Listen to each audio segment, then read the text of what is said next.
Nós estamos retomando as nossas lives sobre temas que se relacionam com a palavra de Deus, com conhecimento sobre a Bíblia, e ele é dirigido aos cristãos e ao público que se interesse pela temática, né? Hoje nós precisamos ter fundamentos para poder argumentar sobre a nossa fé, para defender a nossa fé. Então, o nosso site se propõe, o nosso canal se propõe a ajudar nesse debate.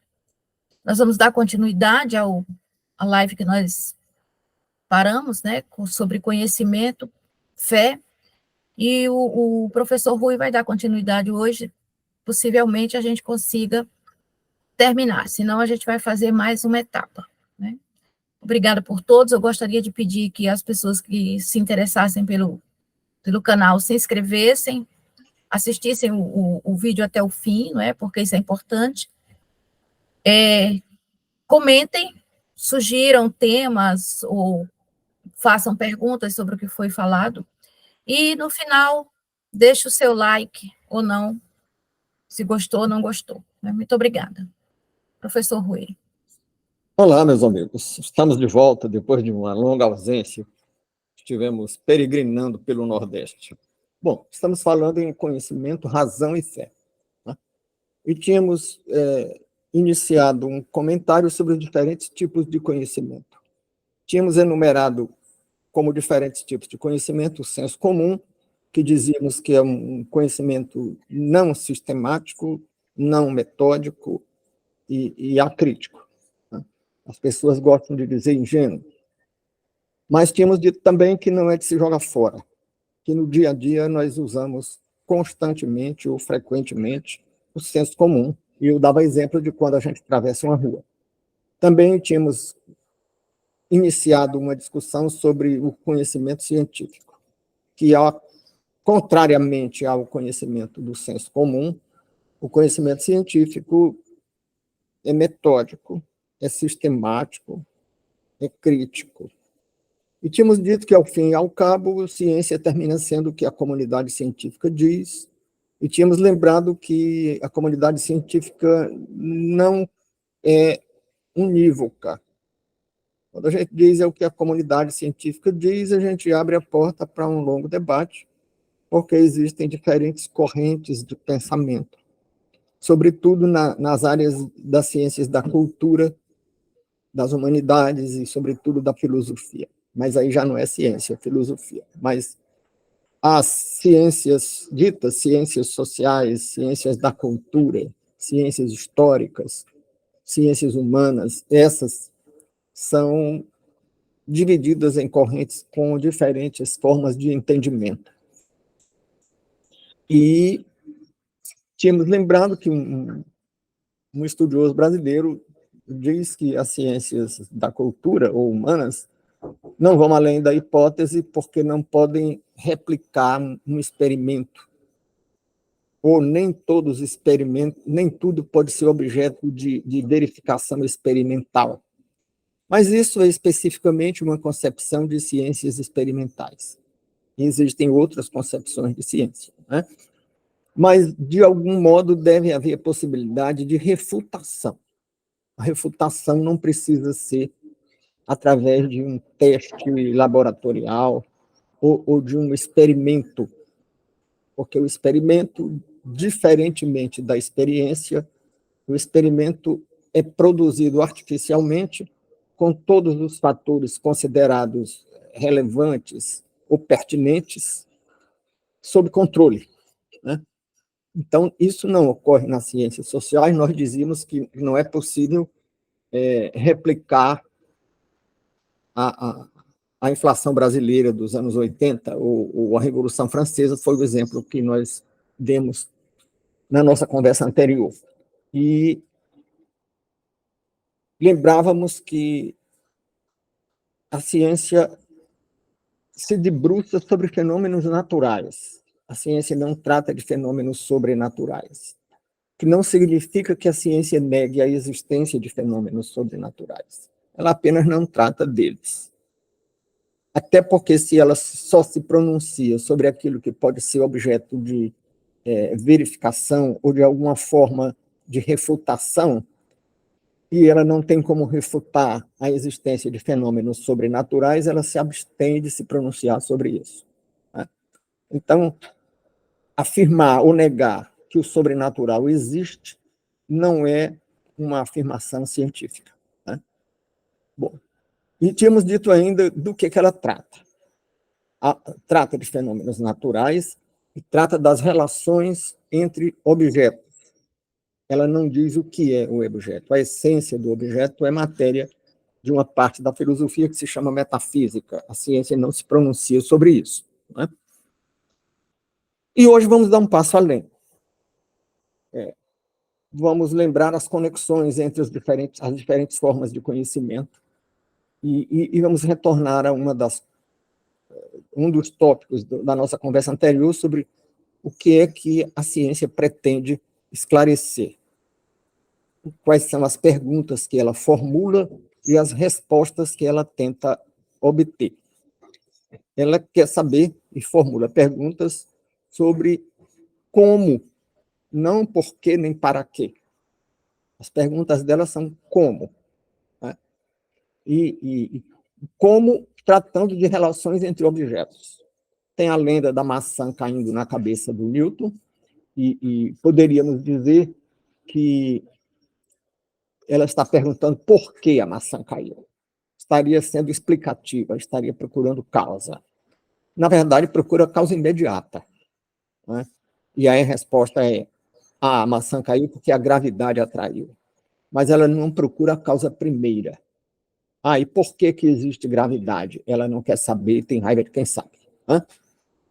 Nem o que é a coisa, o que é a gravidade. Tínhamos lembrado que Galileu foi acusado de bruxaria porque não dizia o que era a gravidade. Né?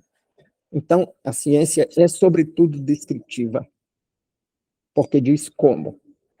Diz como a maçã cai na cabeça, diz como a gravidade atrai a maçã, na razão direta das quantidades de massa e no inverso do quadrado da distância. Isso é como.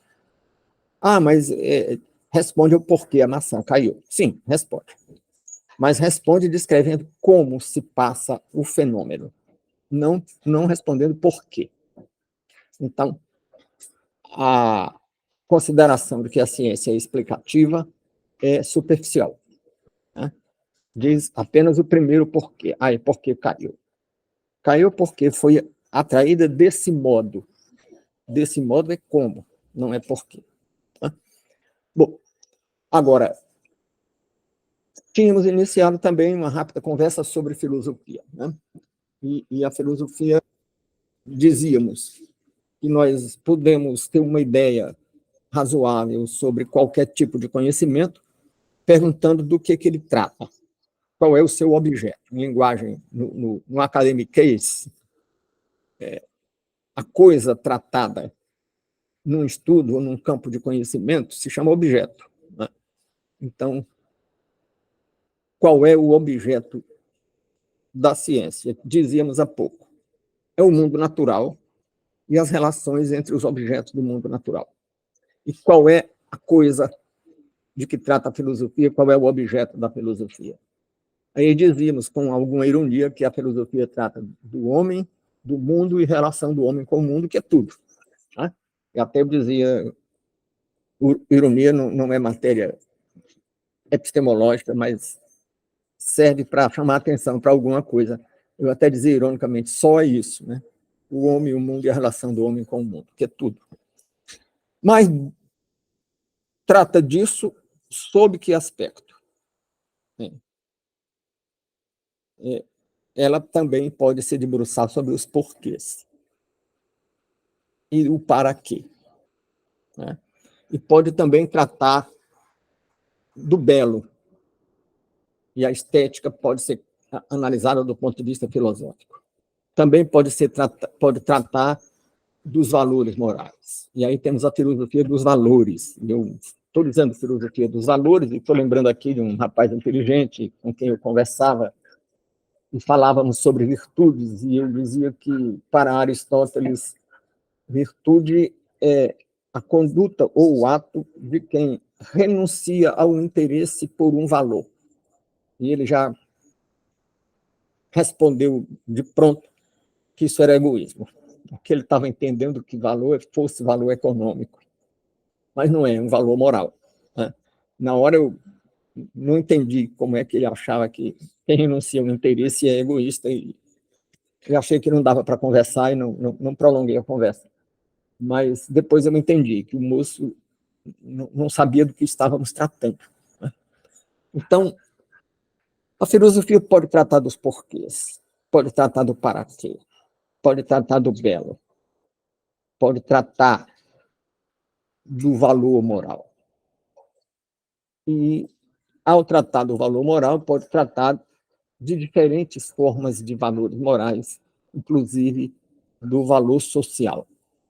E por isso, podemos falar em filosofia moral, podemos falar em filosofia social, podemos falar em filosofia política, podemos falar do sobrenatural em filosofia, porque esse é o mundo, o homem, a relação do homem com o mundo, entendido o mundo como o mundo real.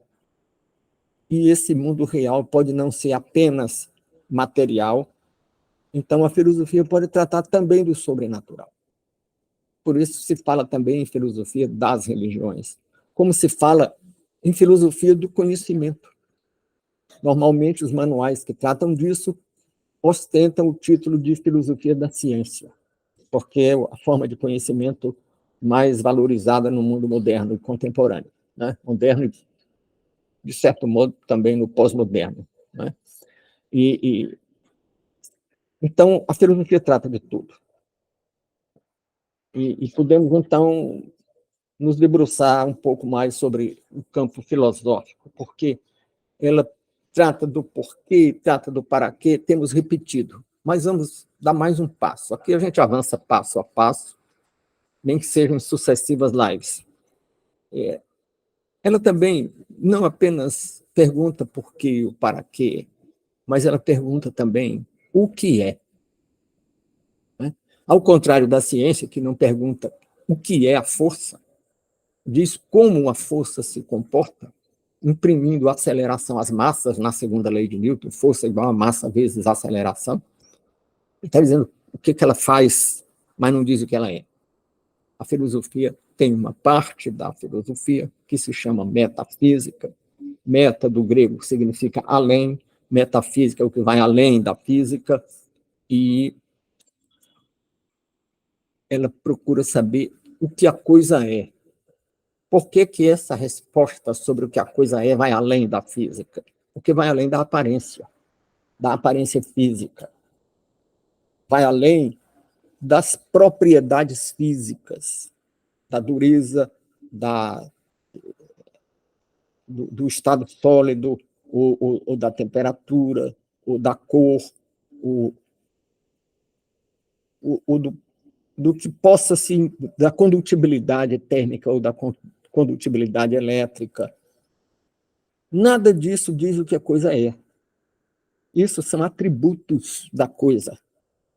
E atributo não é essência. Atributo é uma das qualidades da coisa. E a essência não é apenas o conjunto de qualidades. Porque um conjunto tem propriedades maiores do que a soma das suas partes. Sobretudo quando esse conjunto é estruturado. Então, uma casa não é só uma soma de tijolos, cimento, areia, cal, fios, lâmpadas, madeira, mosaicos ou azulejos. Não. Se você juntar tudo isso, você tem um depósito de material de construção. Não tem uma casa. Né? Uma casa tem uma estrutura, tem um projeto. E essa estrutura é muito mais do que a soma das suas partes. Então, a essência não é a soma das coisas, e nós tínhamos iniciado a conversa sobre isso na nossa conversa anterior, lembrando que uma caneta pode ser de plástico, pode ter tinta azul, pode servir para escrever, ou para riscar, ou para desenhar, ou para riscar qualquer coisa, pode ser usada como arma, pode ser fabricada por uma determinada empresa ou indústria, e isso seria a origem da coisa. Escrever, ou ser usada como arma, ou peça de coleção, ou objeto de comércio, é a finalidade do objeto, finalidade que alguém está dando ao objeto, mas isso não é a essência da caneta. Porque se não tiver tinta, se a tinta for de outra cor, ou se for produzida por outra fábrica, não deixa de ser caneta, né? Então, a metafísica sai do terreno da materialidade, pelo menos da materialidade imediata, né? Assim como a casa é mais do que a soma de tijolos e areia e outras coisas, ela está saindo do aspecto imediatamente material, mas não deixa de ser natural. Não caímos ainda no mundo sobrenatural, por isso, né? Nem no caso da casa, nem da caneta, nem do automóvel, que não é só ferro, pneu e outras coisas, né? Mas a filosofia pode ir além do mundo natural. Por isso é que existe a filosofia das religiões, né? E mesmo a filosofia moral, porque os valores morais podem ir além do mundo natural. Como a filosofia é abrangente demais, nós podemos tratar, podemos introduzir ou dar umas pequenas pinceladas em alguns dos campos da filosofia. Por exemplo, quando falamos em filosofia moral, ou filosofia dos valores, ou em ética, já podemos começar dizendo que algumas correntes filosóficas separam ética de moral, né? E reservam moral para um código de conduta que tenha um fundamento sobrenatural ou religioso, e ética para um código de conduta secular. Outras correntes não fazem essa distinção, dizem que tanto ética como moral são códigos de conduta, e o fundamento último de cada um desses códigos não chega a separar a lógica com que se tratam esses códigos, né? Então, vamos fazer uma rápida incursão nesse campo. Podemos dividir essa filosofia moral ou ética em dois campos, não o campo da ética e o campo da moral. Vamos tratá-los como se fossem um só, ou como sendo um só, mas com dois aspectos diferentes. Tem o problema crítico e tem o problema teórico. Qual é o problema crítico da filosofia dos valores? Volto a dizer, valores morais, não vamos confundir com valor econômico, né? O problema crítico consiste em tentar encontrar respostas ou em formular perguntas acerca da validade dos códigos morais ou dos valores éticos, né? É mais ou menos como se você... É mais ou menos um conjunto de perguntas entre as quais podemos destacar: quem criou esse código? Podemos modificar esse código ou ele é eterno? Ou ele é imutável? Ele se adapta às circunstâncias históricas, às circunstâncias da cultura? Ele é puramente convencional, ou ele representa algo mais do que simples convenções? Nós somos obrigados a segui-lo, ou nós podemos não seguir esses códigos, nós mesmos podemos criar os nossos códigos pessoais? Eles devem ser feitos por nós mesmos ou devem ser feitos por alguém que não nós mesmos? Esse alguém pode ser o conjunto da sociedade, ou pode ser uma divindade, ou pode ser uma liderança de um clã, de um gênero, de uma tribo, de uma família. Então, podemos nos debruçar sobre isso, né? Outra pergunta, outro conjunto de perguntas no campo teórico é: bom, então existe o código. Então, reconhecemos o código. Reconhecer ou não o código é lá no campo da crítica. A crítica dos valores morais. Agora, suponha que você reconhece o código de ética, o código moral. Então, as perguntas são outras. Você pode resumir a pergunta dizendo quais são as condições do agir moral. E aí você vai se debruçar sobre a liberdade do agente da conduta. Se você agiu livremente, você pode ser responsabilizado, você é responsável. Mas se você agiu sob coação irresistível, então você, para esse código que você reconhece, você é inimputável. Quer dizer, ninguém pode lhe julgar se você agiu coagido. Né? Seja a coação física, tem uma história de um crime, numa certa época, numa briga de família, um homem segurou a mão da mulher, botou um punhal na mão da mulher,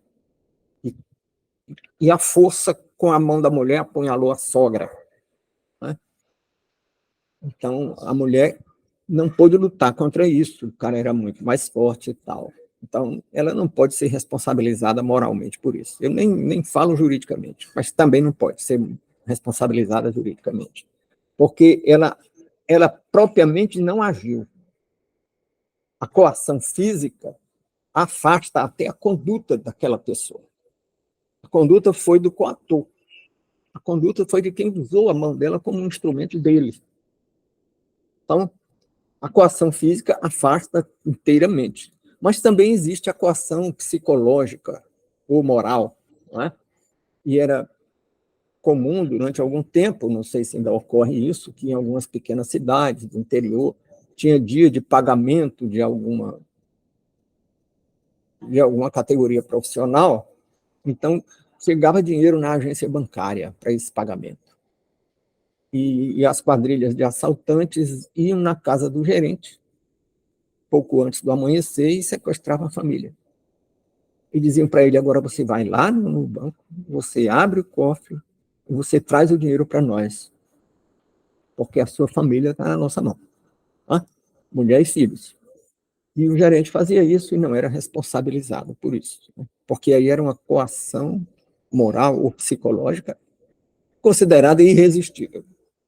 É claro que existem formas de coação que não são irresistíveis e não afastam a responsabilidade moral.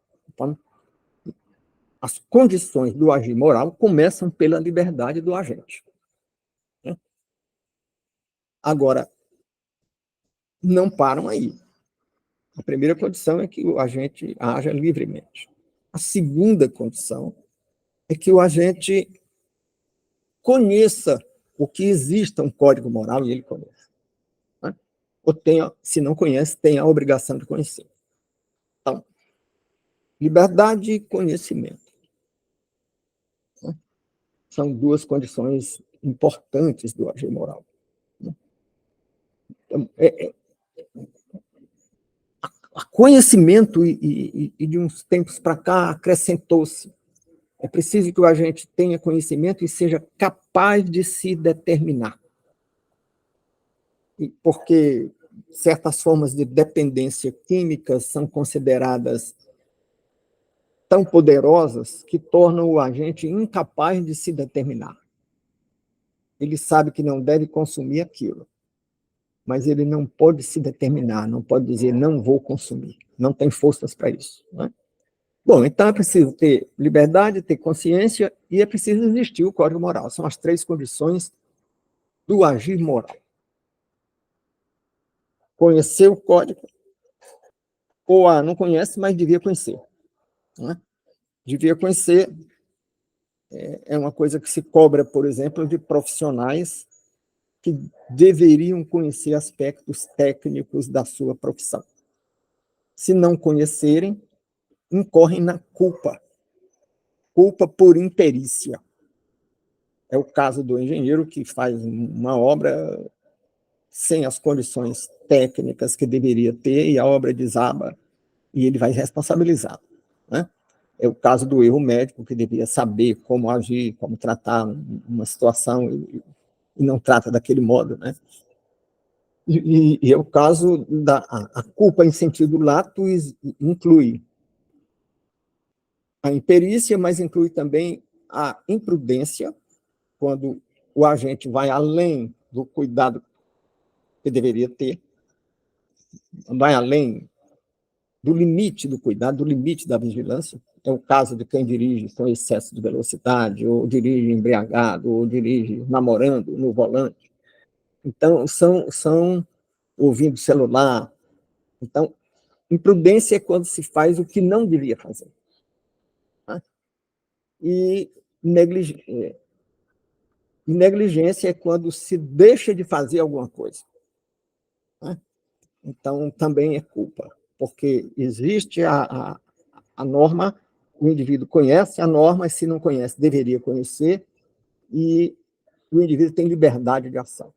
São as 3 condições do agir moral, né? Que um certo pensador do século XVIII chamava de condições transcendentais do agir moral. Mas voltemos ao aspecto crítico. Podemos discutir a validade de um código moral, né? E aí, em filosofia política, se discutia a validade das leis, que também na filosofia do direito se discute a validade das leis, né? E, de um modo geral, predomina a ideia de que uma lei, para ser válida, deve ser legítima, o que significa dizer, deve ser formulada, deve ter sido feita de acordo com o chamado devido processo legislativo.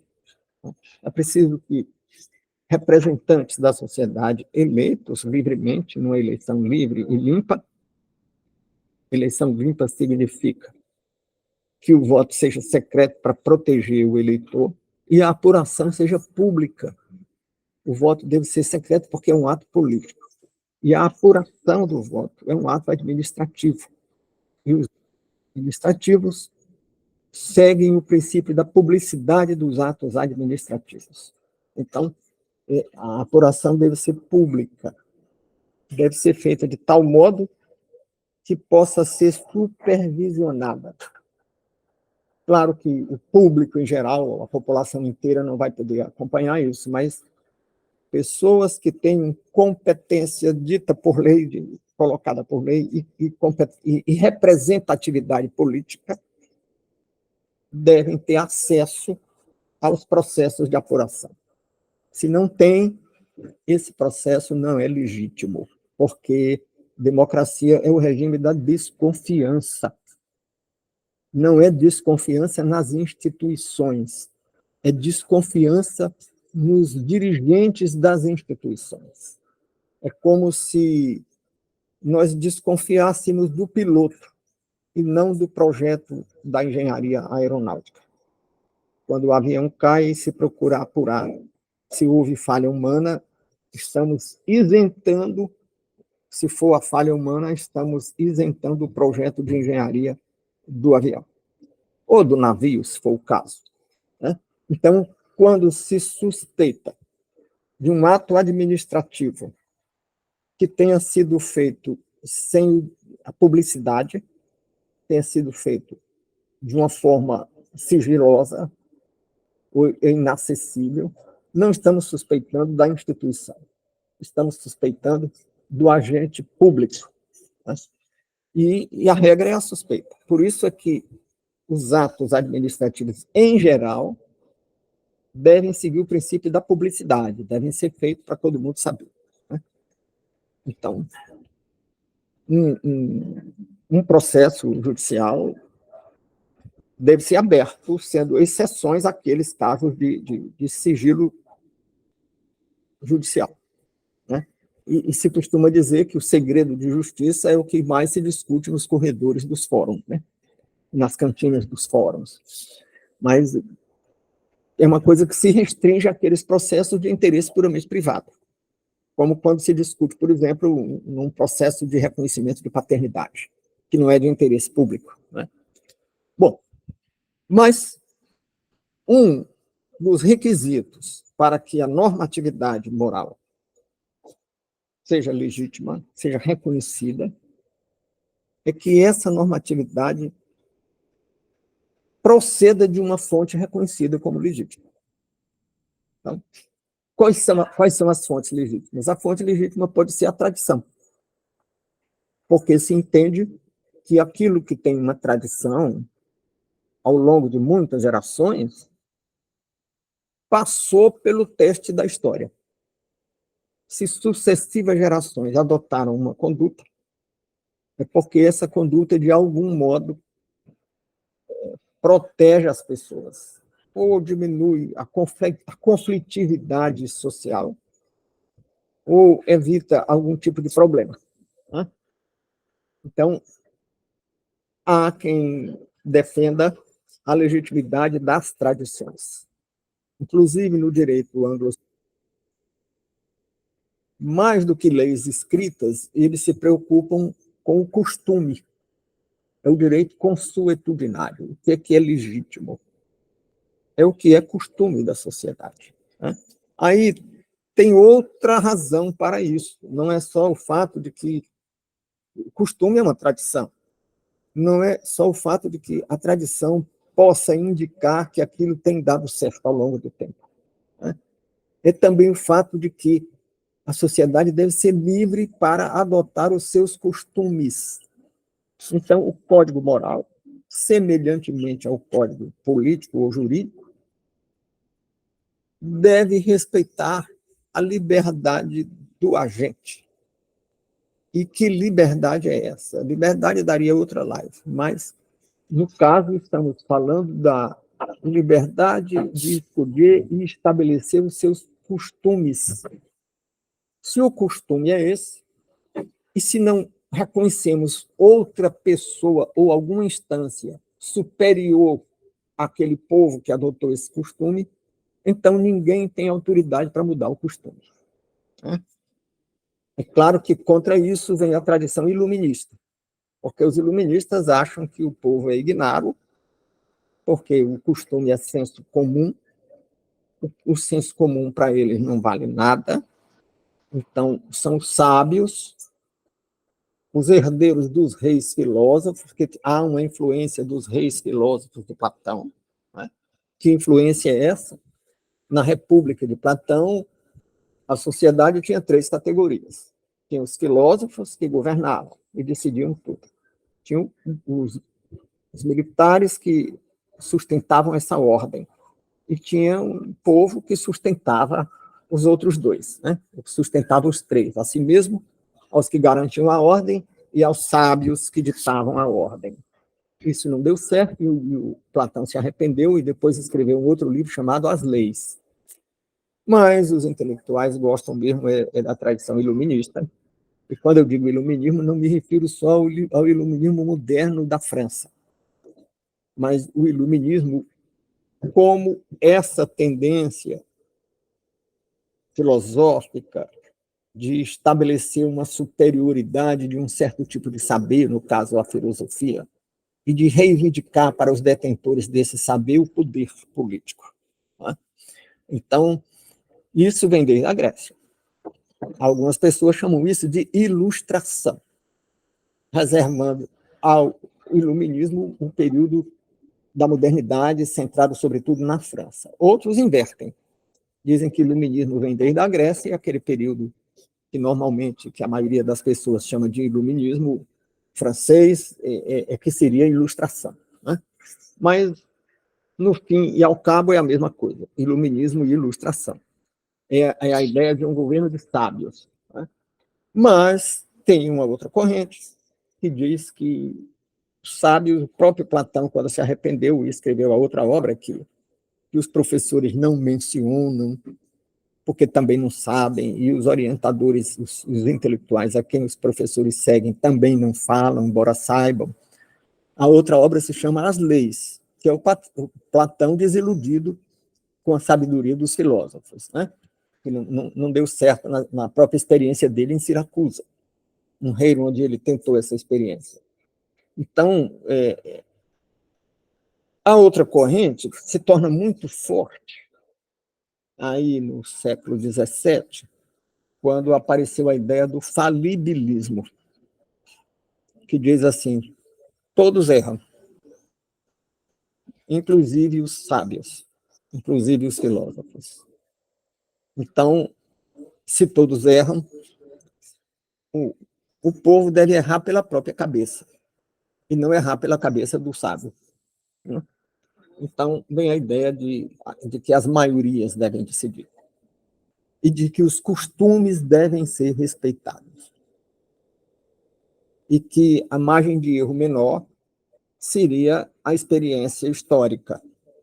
Não é experimento, não é experimento controlado. É experiência mesmo, é vivência não controlada. É a experiência baseada na tentativa e erro. Né? E isso dá lugar ao direito consuetudinário, o direito costumeiro. E na filosofia moral é a mesma coisa. Aqui e acolá eu faço referências, uso muito o direito como exemplo, mas não estou misturando o direito e moral. Né? Tem 3 teorias sobre a relação entre direito e moral. Uma que diz que a moral é um círculo maior e o direito é um círculozinho menor, que é essa parte da moral que o Estado sanciona, que o Estado encampa. Outra que diz que são 2 conjuntos disjuntos, moral é um círculo, direito é outro, e uma coisa não tem nada a ver com outra, e direito é apenas aquilo que o Estado ordena. Né? E outra que diz que são 2 círculos secantes, que moral é um círculo, direito é outro círculo, mais um círculo e tem um pedacinho que é de ambos os círculos. Né? Então, de qualquer maneira, seja qual for a sua opção por essas 3 concepções, a gente pode usar o direito para exemplificar como é a relação entre a conduta da pessoa diante do código moral. Né? Então, devemos reconhecer as leis por aquelas coisas que o direito diz e a teoria política diz. E devemos reconhecer a moral por coisas parecidas com aquilo. Ou porque a moral é ditada por uma elite, na tradição iluminista, ou na tradição da Ilustração, ou porque a moral é o costume, são as práticas sociais, ou porque a moral é autônoma. Cada um diz o que é o certo. Muitas vezes, quando eu ensinei filosofia dos valores, eu indagava o que é o certo, eu ouvia alunos que diziam cada um é que diz o que é o certo. Né? O que seria a anarquia completa. Mas isso é uma tendência muito difundida hoje em certas parcelas da sociedade. Né? Então, e pode ser atribuída a uma divindade. Isso aqui é um código moral, mas é também um código de fé em Deus, por exemplo, na tradição judaico-cristã. Ou, de certo modo, uma credibilidade dada ao porta-voz da divindade, e o porta-voz tem uma palavra para porta-voz nesse tipo de porta-voz, que é a palavra profeta. Né? Se aceitamos e reconhecemos a autenticidade da profecia, da fala do profeta, isso também pode ser uma fonte de legitimação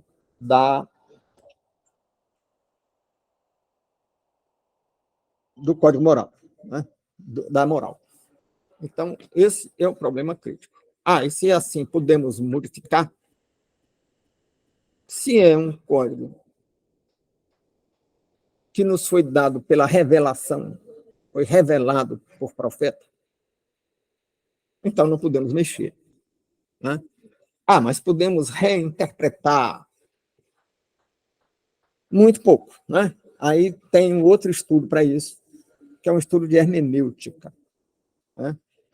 Mas cabe sempre alguma interpretação. A interpretação pode ser literal, mas a interpretação pode ser sistemática ou sistêmica, juntando várias normas de um código de normas, e pelo conjunto do código de normas a gente pode interpretar uma parcela desse conjunto, um item desse conjunto. Né? e tem as interpretações históricas, culturais, finalista ou teleológica, mas, ao fim e ao cabo, não se pode transgredir os limites semânticos do texto, ou seja, a interpretação literal pode ser até a pior, mas não se pode fazer uma interpretação ou sistemática, ou teleológica, ou cultural, de modo a contrariar o sentido do texto, né?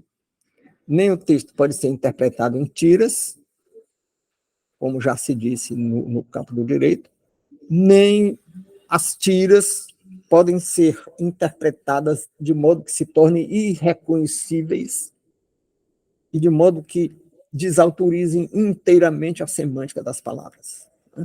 Bom, são limites, apenas para dar uma notícia, porque a hermenêutica é muito mais do que isso, né? Bom, então, algumas coisas podem ser consideradas objetivas nos códigos morais, outras coisas podem ser entregues à subjetividade e, portanto, muito mais relativas e muito mais abertas, né?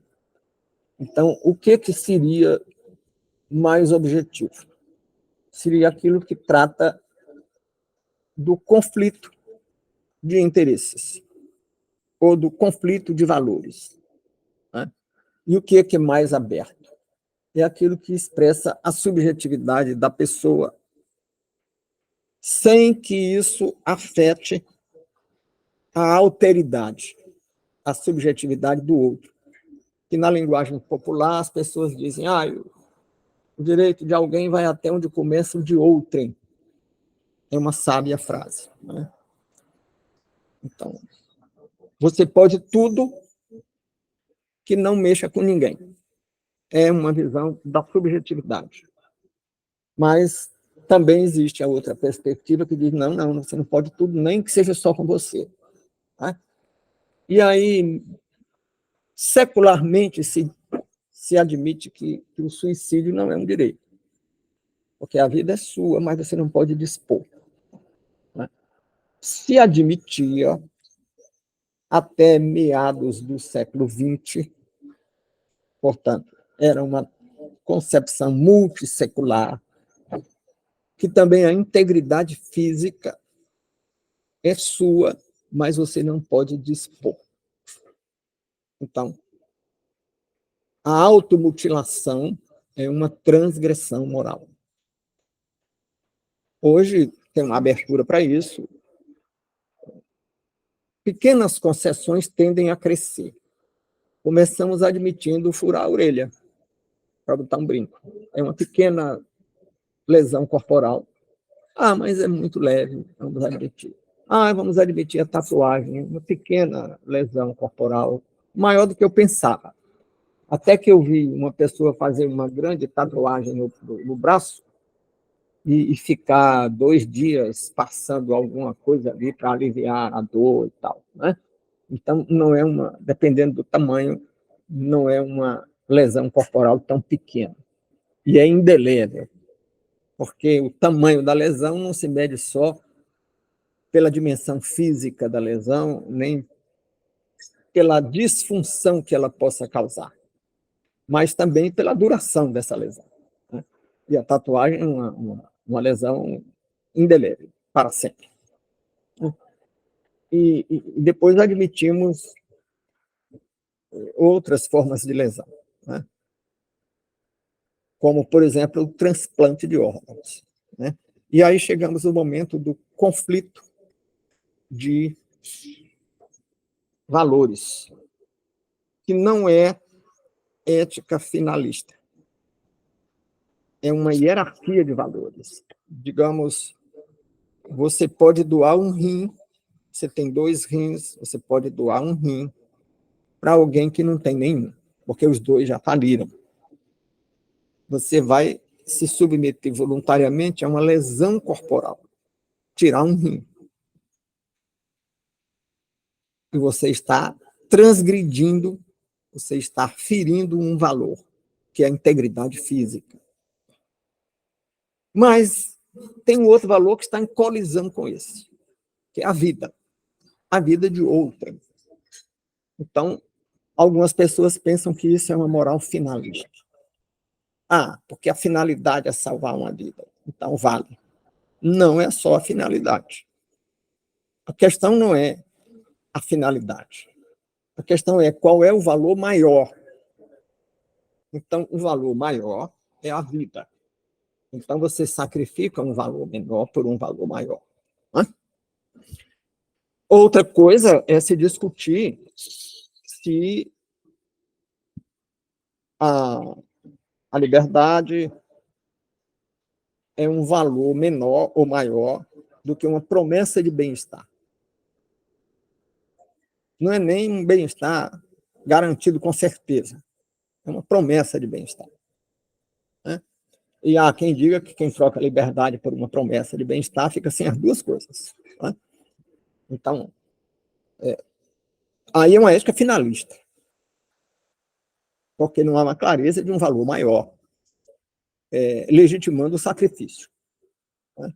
Além disso, há uma discussão muito séria de que maior do que o bem-estar é o valor liberdade. Né? É possível você pensar assim, eu penso assim. Mas, bom, então vimos que o lado da crítica. E onde é que isso vai ter relação com a fé, porque o nosso estudo aqui é conhecimento, razão e fé. Vai ter porque existem os códigos morais, poéticos, havidos como revelados pelo porta-voz. Pelo porta-voz, no caso da tradição ocidental judaico-cristã, pelo porta-voz do Deus de Israel, de Abraão, de Isaac e de Jacó. Né? O único Deus. Bom, aí isso nos leva para uma outra dimensão, que é a validade da tradição judaico-cristã. E aí teríamos que fazer outra live, e certamente faremos, né? Na continuidade desta. E